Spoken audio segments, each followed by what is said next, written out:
How's it progressing for you? Awesome. Feels just like the first two. Yeah. Yes, sir. So, hopefully ready by fall. Oh yeah. And with the training that we have now, doing some different things, focusing on more smaller details, stuff has really been working out really well. This is like the worst kind of expert to be, is somebody that just knows how to get themselves through this process. Oh, for sure. And I always cringe, like say for instance watching a different sport and someone falls down and grabs their knee, I always cringe because hoping that it's not that, but yeah, it's just like you said, it's the worst expert. What at this point, what are you able to do? How close are you to full go, and what have you been able to do? As I imagine summer's really kind of ramped up here. At this point, I'm doing everything in the weight room, squatting, power cleaning. Out in our player practices, I'm doing individual. They're kind of gradually getting me into the 7-on-7, but at this point, very capable of doing it. So here soon, I should be 100% full go. Been able to do the speed work that Oh, yeah. Dr. Ray and Dr. Blue are doing? Yes, sir.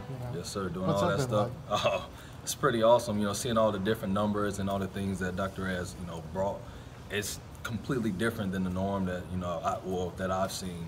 High school, college. Just seems like it's more in depth. So it's pretty cool to see the numbers. Yeah, they talk about guys running miles per hour. Like there's two guys running 23. Which is very fast. Yes. And that's my goal to get there eventually. Yeah, that's. Have you noticed any difference as far as your rehabilitation with just working with Coach Blue and Dr. Ray, as far as maybe some of the things that they're having you do with getting back? It's kind of tough because, of course, with the first one, it was a little lag, I guess, in the process. But ACL number 2 and this one have been pretty smooth. I feel strong, I feel fast. It seems like every time I can come back and run, similar speed. So it's kind of tough in that aspect, but seeing the numbers helps a lot to, show the difference. Well, why come back? 2's a lot, three's almost unfathomable. Why come back and try this again?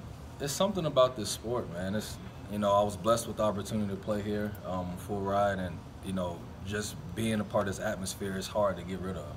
And so it was a no-brainer.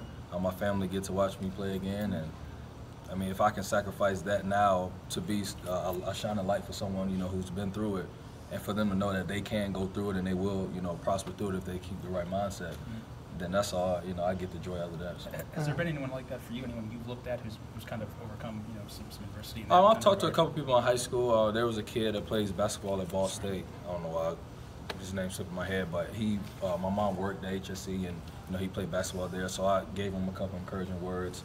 And he's still playing, so not saying that I'm the reason, but just giving that extra hope was pretty cool. How quickly after the last injury in your head did you decide I'm coming back? I would.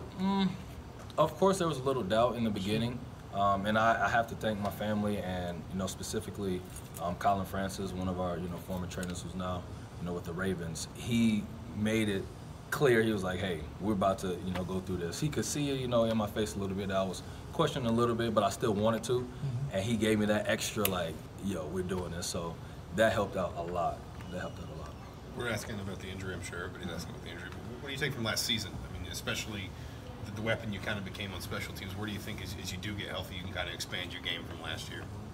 I would definitely say making smarter decisions. Obviously, Virginia made a knucklehead decision, and being back there upon return, I want to go 100%, catch every ball, make every smart decision, and get as much field position as possible.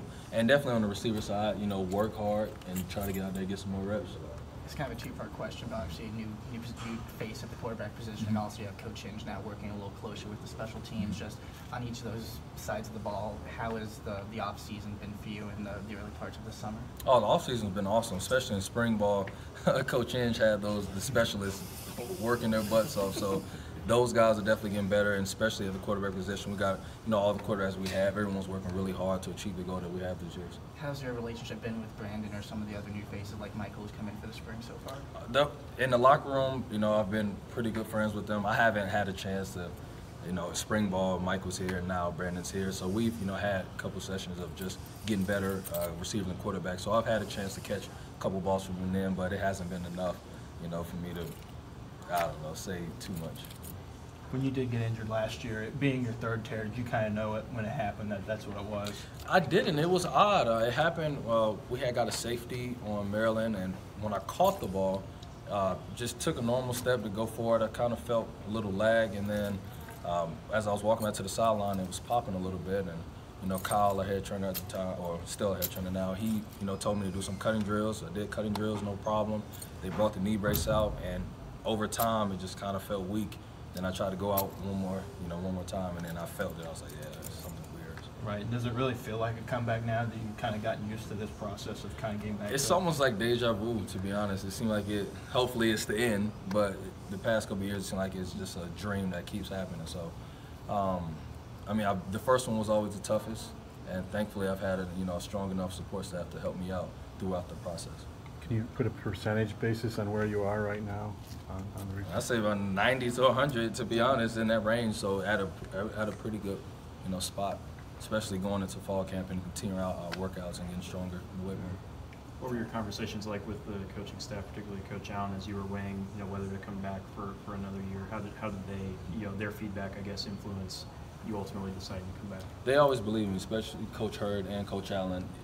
They always asked me, if I wanted to do this, and I told them I wanted to, and I guess I proved over time that, I stay by my word. So, they never, altered their idea if I was going to play or not. So they've been pretty understanding throughout the process, and once I told them it was a go, then thankfully they, wanted me back to play again and represent this great university. It's obviously a bad thing to kind of keep repeating, but is it any easier going through the rehab process a third time, knowing that you've been through it already twice before? I wouldn't say easier, but smoother, knowing what and what not to do. The first time, they tell you not to have your leg bent a little bit, and of course that's the way it feels good, so I was doing that a little bit, but the second and third, I knew that if I went through that pain early, then the outcome would be pretty smooth, so I decided not to, of course, go through that extra pain and, limit the process. Just the mental kind of side of things, what are you doing during the times where, you're obviously sidelined, can't be out there on the field and things like that? Just what's kind of going through your head? What are you doing to occupy your time? I used to go in our receiver room and watch old film just to keep my mind and, I'm able just to tell myself that, okay, I'm able to do that. And, thankful for the, success that I had back there upon return. This year I was able to go watch that stuff again and just kind of keep my hopes up high and, and keep myself going and motivated. So the mental part, I would say after the first one and the second was a little tough, but this third one, once I made my mind up, I knew that, once the mental part was out, then I was, good to go. Seems like that Georgia Southern game kind of really drove you through the process. I mean, how many times do you think that you watched the film of that punt return? A lot. Actually, 2 weekends ago, I went home and my mom, she pulled it up. She always gets really happy about it. So she pulled it up and we watched it again together. And I'll continue to watch it. Just learning different things and, continue to give myself the affirmation that I can, go out there, been through it before, I can go out there and do it again. So You've talked about your mom a lot, coming back from these before. How much has she kind of coached you up or kind of motivated you to kind of stay the course and stay with you? Oh yeah, she's 100% been my biggest fan, 100%. And I'm a mom's boy, so I love her to death, of course. And it's helpful to have that strong support staff behind me. So is it fair to say you pretty much expect to be full go by fall camp? Oh yeah, and that's my goal. And as of now, the way everything's progressing, should be a problem. I give a blunt question, but which one was it? My right one this time. Sure.